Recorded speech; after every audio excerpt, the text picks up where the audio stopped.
다음 우리 양자역학을 적용한 간단한 예로 포텐셜 장벽을 다루겠습니다. 이 포텐셜 장벽은 양자역학이 옳다는 것이 이제 처음으로 증명된 것이 이용된 아주 중요한 문제 중에 하나입니다.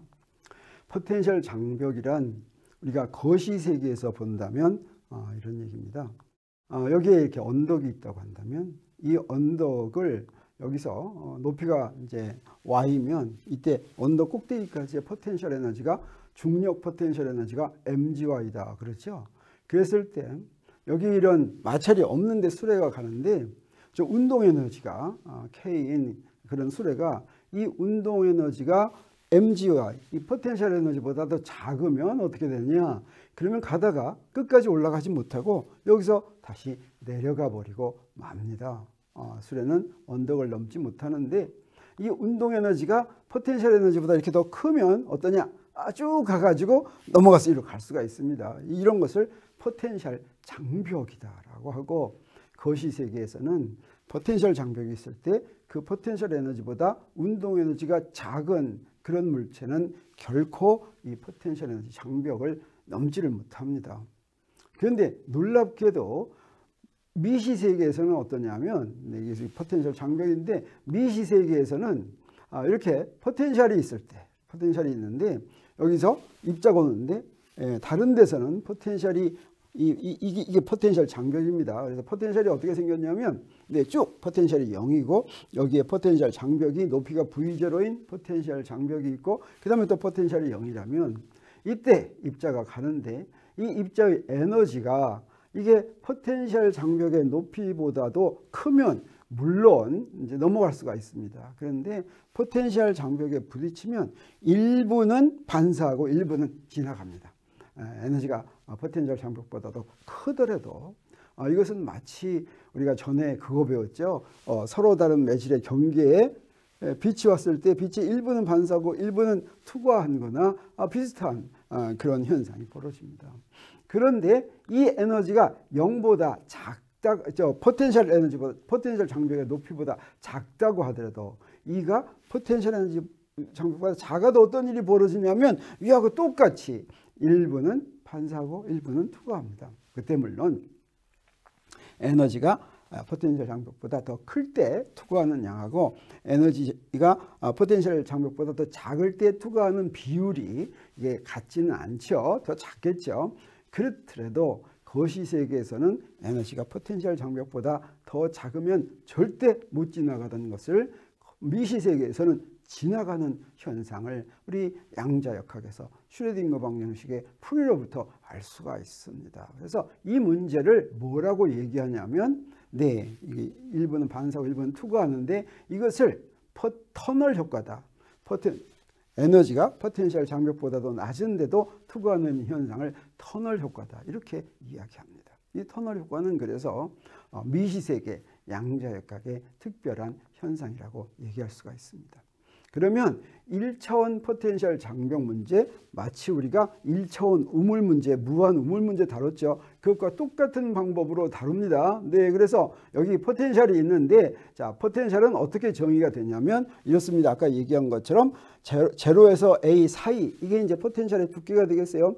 포텐셜의 두께에서만 포텐셜이 V0이고 그 밖의 지역에서는 포텐셜이 0이다라고 할 때 자, 포텐셜이 이렇게 주어졌습니다. 그러면 이때 세 영역의 파동함수를 따로따로 구합니다. 그래서 슈레딩거 방정식을 세우는데 어떻게 하느냐? 저기 맨 왼쪽 그쪽에서의 파동함수를 푸사이 1이라고 하고 가운데서의 파동함수를 푸사이 2라고 하고 마지막 맨 오른쪽에서의 파동함수를 푸사이 3라고 하면 왜 그러냐면 이 세 영역에서 포텐셜 에너지가 다르죠. 그래서 슈레딩거 방정식을 따로따로 세웁니다. 그리고 저 경계에서 맞아야 될 그 서로 다른 파동함수 간에 맞춰야지 될 경계 조건을 맞추게 합니다. 자, 그러면 맨 왼쪽에서 x가 0보다 작을 때 만족하는 슈레딩거 방정식은 어떻게 생겼냐면 이렇게 생겼습니다. 왜? 여기 포텐셜 에너지가 0이죠. 그래서 자, 이렇게 생겼어요. 그 다음에 가운데서는 어떻게 되냐? 가운데서는 포텐셜 에너지가 있으니까 여기 포텐셜 에너지 항이 이렇게 있습니다. 그리고 마지막에서는 첫 번째하고 똑같은 그런 슈레딩거 방정식을 풀면 되겠습니다. 이렇게 해서 풀면 되는데 그 풀이를 이미 다 우리 알죠. 왜 그러냐면 네, 이렇게 서로 다른 세 영역에 슈레딩거 방정식이 이렇게 있다고 한다면 이 풀이는 전에 다 구해놓은 거였죠. 우리가 다 알고 있는 거죠. 특히 저건 뭡니까? 자유입자. 슈레딩거 방정식하고 똑같은 것이죠. 그리고 이건 V0라면 자, 이것도 바로 풀 수 있는 걸로 바꿀 수가 있겠습니다.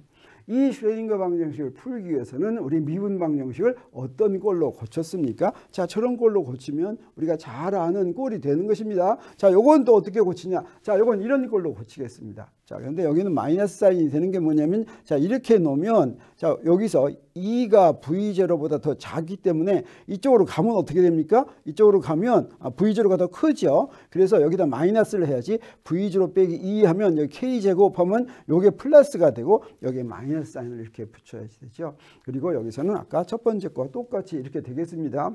그러면 저기는 K를 저렇게 넣고 이거는 카파입니다. 카파를 이렇게 넣고 V0 빼기 2에서 이렇게 구하고 그 다음에 이제 여기서는 K를 이렇게 넣으면 그러면 이것의 풀이가 어떻게 되냐면 이렇게 두 가지가 되겠어요. 그래서 저기서는 우리가 그거 풀 때 근이 허수근이 나오기 때문에 여기에 두 개 A2의 IKX하고 2의 마이너스 IKX 이렇게 되죠.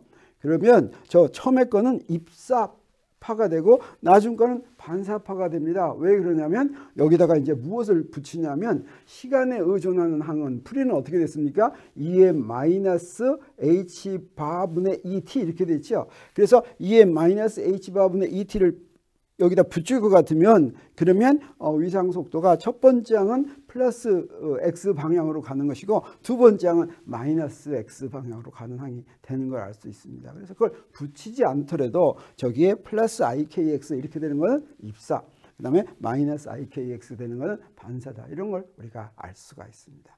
그리고 중간에서는 여기서는 2의 ikx가 아니라 카파 x 마이너스 kx 이렇게 됩니다. 그러면 이건 뭐냐? 진폭이 줄어드는 또는 진폭이 증가하는 그런 파동이 되겠습니다. 이거는 진동하는 파동이 아니에요. 그 중간에서는. 그리고 마지막은 역시 파동이 두 개가 나오는데 여기서 플러스 x 방향으로는 계속 가지만 마이너스 x 방향으로는 올 수 있는 게 없습니다. 왜 그러냐면 포텐셜 장벽이 있는데 오른쪽에서 들어갔죠. 들어갔는데 장벽을 지나서 오려면 저 끝에서 어디서 반사돼야 되겠죠. 근데 지금 반사되는 건 없는 거니까 이 마지막 항은 없는 것이나 마찬가지다라고 얘기할 수가 있습니다. 그래서 우리가 풀이를 3개를 구했는데 그 3개 중에서 A, B, C, D, F라는 이 앞에 개수를 구해야 되겠죠. 그래서 그것은 무엇으로 구하냐면 경계 조건, 다시 말하면 그 풀이와 서로 다른 풀이들이 만나는 경계에서의 조건을 가지고 구합니다. 경계 조건은 2차 미분 방정식의 경계 조건은 여기서 경계 조건이라고 하는 이유는 뭐냐면 독립변수가 위치이기 때문에 그렇습니다. 우리 뉴턴의 운동 방정식 풀 때는 어땠냐? 그때는 초기 조건 그랬죠. 2차 미분 방정식을 푸는데 초기 조건이 2개가 필요했습니다. 왜? 2차 미분 방정식이기 때문에. 여기서도 2차 미분 방정식이기 때문에 경계 조건이 2개가 필요한데 경계에서 종속 변수가 연속이고 종속 변수는 바로 파동함수죠. 그 다음에 종속 변수의 1차 도함수가 연속이다. 파동함수를 한번 미분하는 게 연속이다라고 하는 것입니다. 그래서 푸사이 1과 푸사이 2가 경계에서 같고 또 푸사이 2와 푸사이 3가 경계에서 같다. 이런 얘기가 되겠습니다. 그래서 여기서 경계 조건을 적용하면 여기서 경계 조건은 뭐가 될 거냐면 x는 제로에서의 경계 조건이 되겠어요. x는 제로에서는 뭐와 뭐가 만납니까? 푸사이 1과 푸사이 2가 만나지죠. 그래서 종속 변수가 같고 종속 변수의 1차 도함수가 같습니다. 그리고 또 경계가 어디가 있습니까? x는 a가 있죠. 그래서 x는 a에서 역시 푸사이 2하고 푸사이 3 값이 같고 그다음에 푸사이 2와 푸사이 프라임의 도함수 값이 같다라고 하는 게 경계 조건이겠습니다. 그러면 파동함수를 여기서 구해놨죠. 이렇게 3개를 구해놨으니까 경계 조건을 여기다 쓰겠어요. 하나하나 쓰면 됩니다. 쉽습니다. 자, x는 제로에서는 어떻게 됩니까? 같다고 했으니까 여기다 제로만 대입하면 되죠. ikx에다 제로 대입하면 1이니까 여기는 어떻게 됩니까? 첫 번째 경계 조건은 a 더하기 b는 c 더하기 d 이렇게 됩니다. 그 다음에 한번 미분하면 어떻게 되냐면 ik가 앞으로 나오니까 ika 그 다음에 두 번째 거는 마이너스가 나오죠. 그래서 마이너스 ik b는 카파 c 빼기 카파 d 이렇게 됩니다. 이게 두 번째. 경계 조건이 되겠습니다. 제로에서.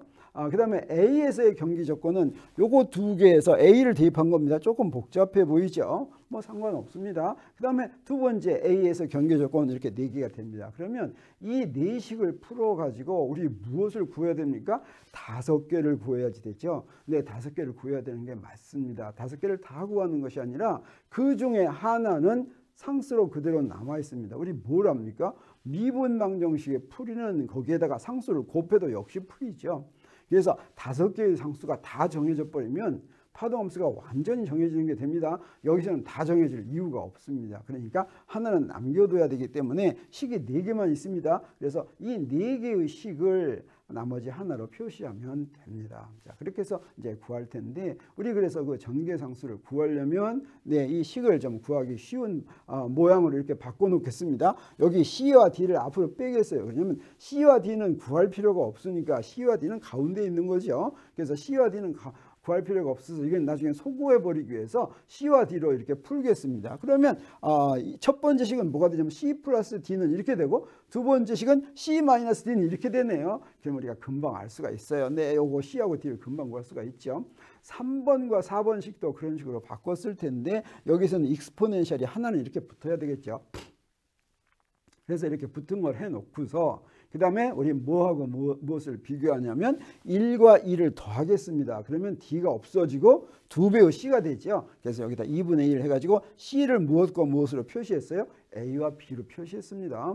그리고 이래서 2를 빼면은 이번에는 C가 없어지고 D가 남죠. 그래서 D를 역시 A와 B로 표시했습니다.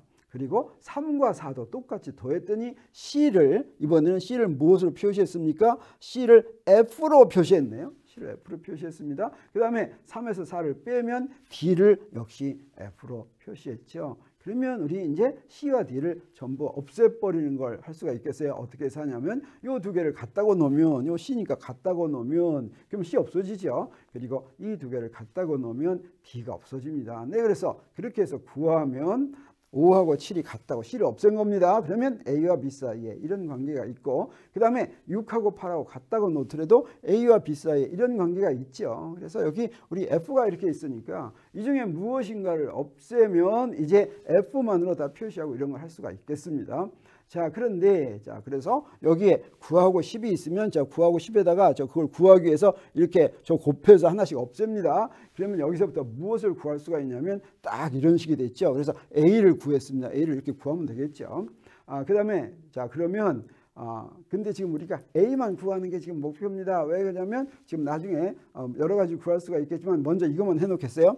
그래서 A를 구하기 위해서 저 앞에 부분을 정리하면 저렇게 되고, 뒤에 부분을 정리하면 이렇게 되고, 요거 정리하면 이렇게 됩니다. 자, 요것을 알고 나서 그러면 우리 무엇을 구할 수가 있어요? F분의 A가 이렇게 딱 주어지는데, 이 문제에서 우리가 알고 싶은 건 얼마냐면 얼마나 많이 투과하는 비율인가, 들어오는 거에 비해서 나가는 놈에 투과하는 비율이 무엇인가, 뭐 반사하는 것도 또 구해도 되겠죠. 네, 그래서 여기서 이렇게 파동함수가 있다면 아까도 얘기했지만 어떻습니까? 네, 입사파동은 어떤 거였습니까? 입사파동은 저 중에서 어떤 거냐면 플러스 X방향으로 가는 거죠. 푸사의 원중에서. 그래서 입사파동은 바로 이겁니다. 그렇죠.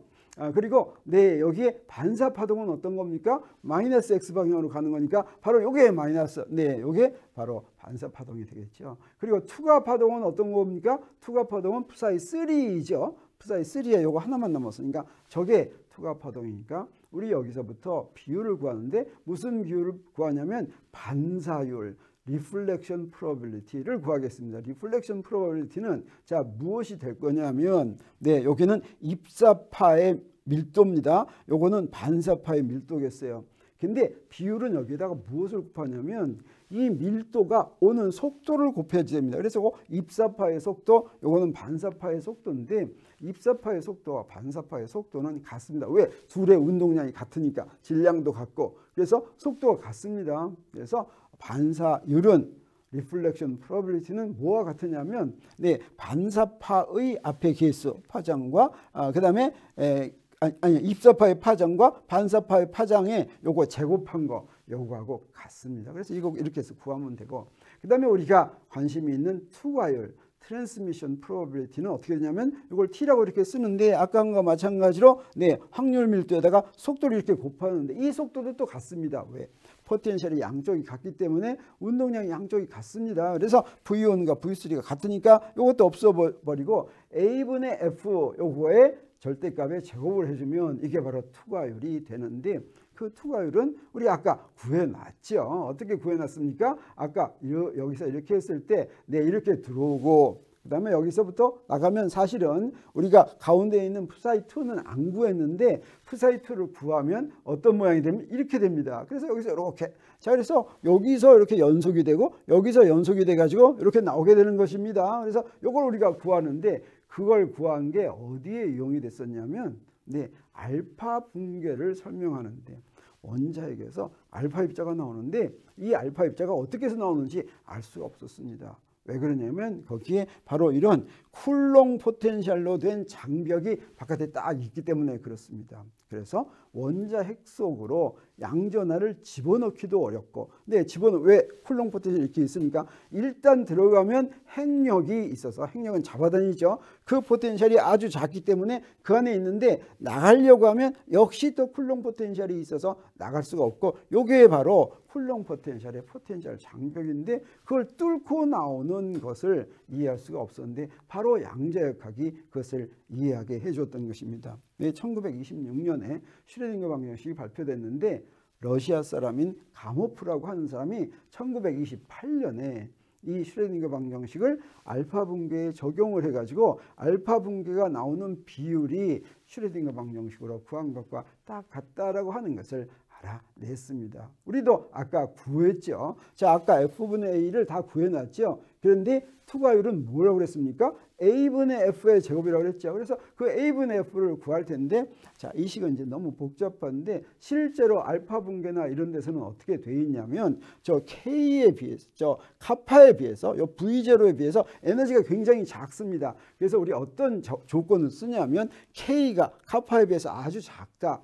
그럼 여기서 어떤 근사를 쓸 수가 있냐면 이런 것들은 작아서 다 없다고 생각할 수가 있어요. 이거 다 없애버립니다. 저것도 없애버리고 저거는 첫 항이 없어져요. 그럼 두 번째 항만 남고 요것만 없어지는데 요걸 제곱하면 어떻게 되느냐? 제곱하면 요게 바로 요거 이제 이렇게 되는데 요걸 제곱하겠어요? 제곱해 가지고 역수를 취하겠습니다. 그래서 요 놈을 일단 제곱을 하면 어떻게 됩니까? 일단 제곱을 하면 여기에 IKA는 없어지고 그다음에 여기에 여기에 지금 요 i가 요 안에 들어가야 되는데 이거 좀 잘못된 거예요. 여기도 다 잘못됐는데 이 i가 요 안에 들어가야 됩니다. 하나는 k고 그래서 k에만 i가 있고 카파에는 a가 없어요. 네, 그래서 그렇게 되면 여기에 이 ik가 여기 딱 살아남아야 됩니다. 그래서 요거에 역수를 할 것 같으면 그러면 장벽 투과율은 요거 역수를 딱 할 것 같으면 어떻게 했냐면 자, 요 놈의 역수를 취하니까 요거 역수를 취하면 여기 이런 숫자가 이렇게 나오고 장벽 투과율이 이렇게 됩니다. 요거 어떻게 됩니까?